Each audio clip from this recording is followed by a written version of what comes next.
Sir నమస్కారం sir. నమస్తే. Sir 'Pushpa 2' movie ఏ range collections సాధించిందో మనకు తెలిసిందే.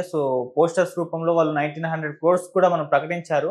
అయితే ఇప్పుడు ఇన్‌కమ్ టాక్స్ రైట్స్ ఎప్పుడైతే జరిగాయో తర్వాత పరిస్థితులు మారిపోయాయి సార్. కొన్ని కథనాలు మీమ్స్ రూపంలో చాలా వరకు కూడా వీటిపైన విమర్శలొచ్చేస్తున్నాయి. అంటే ఇవన్నీ కూడా ఫేక్ కలెక్షన్సే వీళ్ళు ప్రొడ్యూస్ చేశారు. దీని మీద పోస్టర్‌ల మీద ఏసినయి అన్నీ కూడా ఫేకే. అసలైనవి వేరే రూపంలో ఉన్నాయని జెప్పేసి కూడా మాట్లాడేసుకుంటున్నారు. అంటే కొన్ని కథలు కూడా వచ్చేసాయి. ఇన్‌కమ్ టాక్స్ ఆఫీసర్స్ వాళ్ళని అడిగారని జెప్పేసి మీరు ఇంత పోస్టర్‌లేసారు. మరి ఇక్కడ మాకు లెక్కలు కనబడట్లేదంటే మేమేదో ఏసాం సార్ నిజంగా అంత ఉంటాయా? అన్నట్టుగా కొన్ని కథలు మీమ్స్ రూపంలో సోషల్ మీడియాలో చాలా సర్క్యులేట్ అయ్యాయి సార్. అసలు 'పుష్ప 2' కలెక్షన్‌ల విషయంలో ఏం జరిగింది? మరి ఇన్‌కమ్ టాక్స్ రైడ్ తర్వాత వస్తున్న విమర్శల పైన మీ ఒపీనియన్ ఏంటి సార్?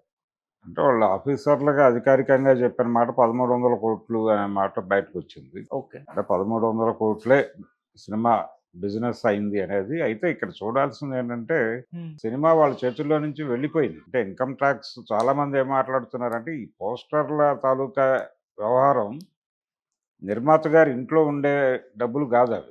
హ్మ్. ఏదో ఈయన అకౌంట్‌లో చూపించే డబ్బులు కూడా కాదు. హ్మ్. ఎందుకంటే సినిమా అమ్మేసిన తర్వాత అక్కడ బయ్యర్ గొడవ అది. ఓకే. ఈయనకేం సంబంధం? ఈయన ఒక రేట్‌కి అమ్మేసుంటాడు. కొనుక్కున్న వాళ్ళు బిజినెస్ చేసుకున్నారు. హ్మ్. ఇప్పుడు 'పుష్ప పార్ట్ 1కి' నార్త్ బెల్ట్‌లో పావలా పెట్టి కొన్నవాడికి రూపాయి ప్రాఫిట్ వచ్చింది. అంటే ఇక్కడ డివైడ్ టాక్ వచ్చి సినిమా కొంత డౌన్ అయ్యి యావరేజ్‌గా నడిచి ఫైనల్‌గా హిట్‌గా స్థిరపడింది. హ్మ్. కానీ నార్త్ బెల్ట్‌లో అది హిందీ బెల్ట్‌లో బాగా కలెక్ట్ చేసింది. అక్కడ తక్కువ ధరలకే కొన్నారు. అప్పటికి ఎవరికీ మార్కెట్ లేదక్కడ. అల్లు అర్జున్‌కి మార్కెట్ లేదు. సుకుమార్‌కి తెలీదు. సుకుమార్ ఎవరో గూడా తెలీదాళ్ళకి. కానీ కంటెంట్ కనెక్ట్ అయింది. వాళ్ళకి ప్రాఫిట్ వచ్చింది. అది వీళ్ళలో కాన్ఫిడెన్స్ పెంచింది. కాన్ఫిడెన్స్ పెంచి ఈ సినిమాని కొంచెం మనం ప్రాపర్‌గా డిజైన్ చేస్తే ప్రతి చోట ఆడేస్తుంది అనేటువంటి ఒక నమ్మకంతో చేసిన సినిమా 'పుష్ప 2'. 'పుష్ప 1' టైంలో అంత కాన్ఫిడెన్స్ లేదు వీళ్ళకి ఆ సినిమా మీద. పర్టిక్యులర్‌గా బన్నీకి లేదు. చూద్దాం ఇదొక సినిమా అన్న ధోరణిలో వెళ్ళిపోయాడు తను. హ్మ్. ఎప్పుడైతే అది హిందీ బెల్ట్‌లో కనెక్ట్ అవ్వటం అనేది అర్థమైందో వీళ్ళకి, వీళ్ళు చాలా ధైర్యం వచ్చేసింది వీళ్ళకి. కాన్ఫిడెన్స్ పెరిగింది. హ్మ్. అందుకని ప్రతి సీను చిత్రీకబట్టారు.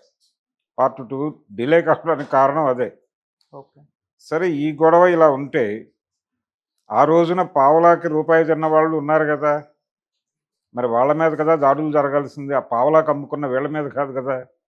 అందుకని ఈ సినిమా కూడా వీళ్ళు అమ్మిన రేట్ల మీదే చూపిస్తారు తప్ప, ఈ 1300,00,00,000 చెప్పారు వీళ్ళు అనేది కూడా వాస్తవం అని నేను అనుకోవడం లేదు. హ్మ్. ఎందుకంటే వీళ్ళెవరు చెప్పడానికి, కొనుక్కున్నవాడు కదా చెప్పాల్సింది. దాడులు అక్కడ జరగాలి. వీళ్ళు అమ్మిన రేట్లు మాత్రమే చెప్తారు. అయ్యా మేము సినిమా తీసాం ఇంత అయింది. ఇదిగో ఇన్ని కోట్లయింది, ఇన్ని కోట్లకి అమ్మేసాం. దీనికి మేము ఈ ట్రాన్సాక్షన్‌కి సంబంధించినటువంటి అగ్రీమెంట్స్ ఉంటాయి. ఆ అగ్రీమెంట్స్‌లో ఎంత వాళ్ళు నమోదు చేశారు. వీళ్ళు 100కి 100% వైట్‌లో నమోదు చేసుంటారని కూడా అనుకోనే అవకాశం లేదు. హ్మ్. దానిలో కొంత వైట్ ఉంటుంది. మెజారిటీ బ్లాక్ ఉంటుంది. బ్లాక్ ఆళ్ళు ఎలాగూ రాయరు. ఓకే. సో, అలాంటి డబ్బులేవైనా దొరికితే దానికి ఎవరు జవాబుదారీ అనేది ఎక్కడి నుంచి ఆ సోర్స్ ఏమిటి అనేది ఎస్టాబ్లిష్ చేసి ప్రాపర్‌గా కన్విన్సింగ్‌గా, కన్విన్సింగ్‌గా మాకు ప్రూఫ్స్ చూపించి అప్పుడు మీ అమౌంట్ తీసుకెళ్ళండి అని చెప్తారు. ఆళ్ళేమి సీజ్ చేసిన డబ్బులు అదేదో రిజర్వ్ బ్యాంక్‌కి పంపించేయటం అలా జరగదు. ఆ డబ్బులు సీజ్ అయ్యి ఉంటాయి. వీళ్ళు ప్రాపర్‌గా దాన్ని ఇన్‌కమింగ్ ఎలా వచ్చింది అనేది ప్రాపర్‌గా ఎస్టాబ్లిష్ చేసి ఒక ఫైల్ సబ్మిట్ చేస్తే వాళ్ళు కన్సిడర్ చేస్తే బయటకొచ్చేస్తాయి డబ్బులు. ఇన్ కేస్ ఒకవేళ అది ఎక్కడైనా టాక్స్ ఎగ్గొట్టుంటే టాక్స్ పే చేసి తెచ్చుకోవచ్చు. అంతే తప్ప అదేదో తీసుకెళ్ళిపోయి ఇంకెక్కడో పడేస్తారని కాదు. హ్మ్. అందుకని కొంత డబ్బులు దొరికాయని చెప్పారు కదా! వీళ్ళ దగ్గర అకౌంట్‌లో లేనటువంటి అంటే ప్రాపర్ అకౌంట్స్ లేనటువంటి అమౌంట్ కొంత దొరికింది. 'మైత్రి మూవీ మేకర్స్' దగ్గర దొరికింది. అలాగే 'సుకుమార్' దగ్గర కొంత దొరికింది. ఆహ్, ఇంకా అక్కడ 'దిల్ రాజు' గారి వ్యవహారంలో కూడా కొంత దొరికింది అనేది ఎవరి దగ్గరైనా దొరుకుతుంది. ఓకే. దొరకకుండా ఎలా ఉంటుంది? ఎంతో కొంత దొరుకుతుంది. దొరికిన డబ్బుల్ని ప్రాపర్‌గా వాళ్ళు ఎవిడెన్స్‌లు ప్రొవైడ్ చేసుకొని బయటకు తెచ్చుకోవాలి. హ్మ్. అదెలాగో ఆ కసరత్తు చేస్తారు. అయితే ఇక్కడ కొనేసుకున్న వాళ్ళ మీద దాడులు జరిగాయా అనేది కొనుక్కున్న వాళ్ళ కదా బుకింగ్‌లో హ్మ్. తెగే టికెట్ తాలూకా డబ్బులు బయ్యర్కి వెళ్తుంది కానీ ప్రొడ్యూసర్కి రాదు. ఇదివరకు ప్రొడ్యూసర్కి షేర్ ఉండేది దానిలో. ఇప్పుడు ప్రొడ్యూసర్కి సంబంధం లేదు. వన్స్ డీల్ అయిపోయిన తర్వాత ఒకవేళ లాస్ వస్తే వాళ్ళొచ్చి వాళ్ళ ఇంటి ముందు ధర్నాలు చేయటం చూసాం మనం. అవును. గతంలో ఆచార్య టైంలో భరోసా ఇచ్చినటువంటి కొరటాల శివ ఆఫీస్ మీదకి వెళ్ళి బయ్యర్లు గొడవ చేయటం కూడా చూసాం మనం. అది జరుగుతుంది. అది జరగలేదు అంటే ప్రాఫిట్ వెళ్ళింది, అవతల వాళ్ళు సేఫ్గా ఉన్నారనేది అర్థం చేసుకోవాలి. హ్మ్. ఇది టోటల్గా మొన్న జరిగినటువంటి ఐటీ దాడులకు సంబంధించి వాళ్ళు తక్కువ చూపించారు. రెండోది ఆ పోస్టర్లు ఫేకు. ఆ పోస్టర్లు చూసే వెళ్ళుంటే నిజానికి పోస్టర్లు చూసే వెళ్ళారు అనేది ఒక ప్రచారం జరుగుతోంది. హ్మ్. అప్పుడైనా వాళ్ళు ఆలోచించాలి కలెక్షన్ ఎక్కడొస్తుంది, ఎక్కడికి వెళ్తుంది అనేది. అదే ఎస్టాబ్లిష్ చేసి చెప్పుంటారు వీళ్ళు.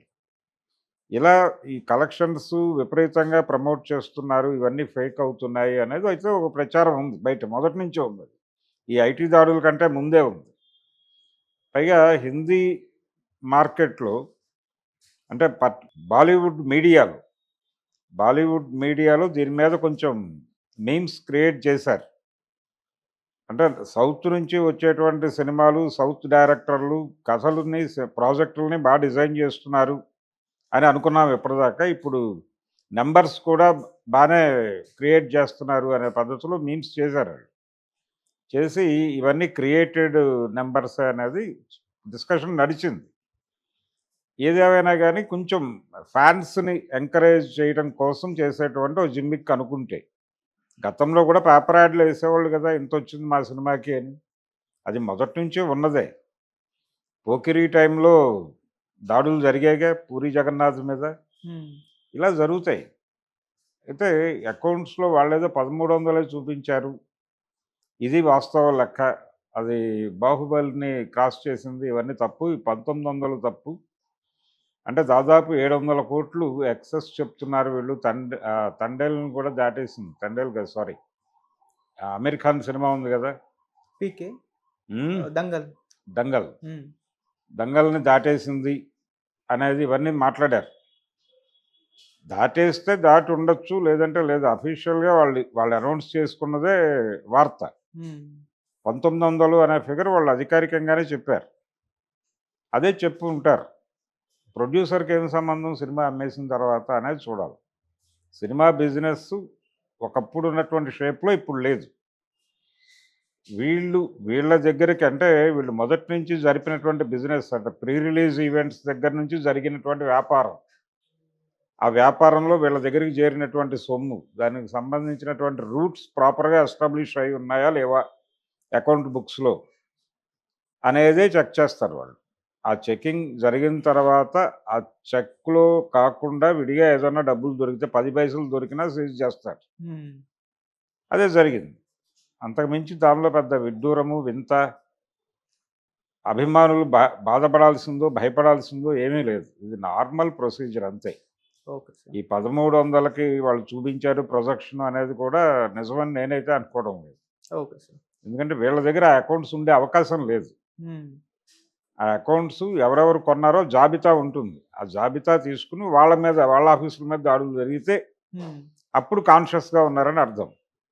రెండోది, మనకిప్పుడు టికెట్లు ఇష్యూయింగ్ ఎక్కడి నుంచి జరుగుతోంది, ఆన్‌లైన్ టికెటింగ్ వ్యవస్థ వచ్చేసింది. ఆన్‌లైన్ టికెటింగ్ వ్యవస్థ వచ్చిన తర్వాత చాలా వరకు పారదర్శకంగానే ఉంది. జీఎస్టీ ప్రాపర్‌గానే కట్ అవుతోందక్కడ. హ్మ్. ఇంకేముంది ఇక్కడ ఉండటానికి, ఇక్కడ వీళ్ళు చేయటానికి వాళ్ళ దగ్గరే ఉంటుంది కదా వివరాలన్నీ. కాబట్టి ఆ సినిమా ఎంత ప్రాఫిటబుల్‌గా నడిచింది, ఎక్కడ ఏ మార్కెట్‌లో దానికి ఎక్కువ డబ్బులొచ్చినాయి అనే లెక్కలు వీళ్ళకంటే ఆళ్ళే బలంగా చెప్పగలరు. అందుకని వీళ్ళ దగ్గర ఏదో వసూలు చేశారు, లేకపోతే వీళ్ళ దగ్గర ఏదో నంబర్ దొరికింది, ఇవన్నీ బయట ఒక స్పెక్యులేషన్ కోసం మాట్లాడుకునే మాటలే. Thank you so much sir. Thank you.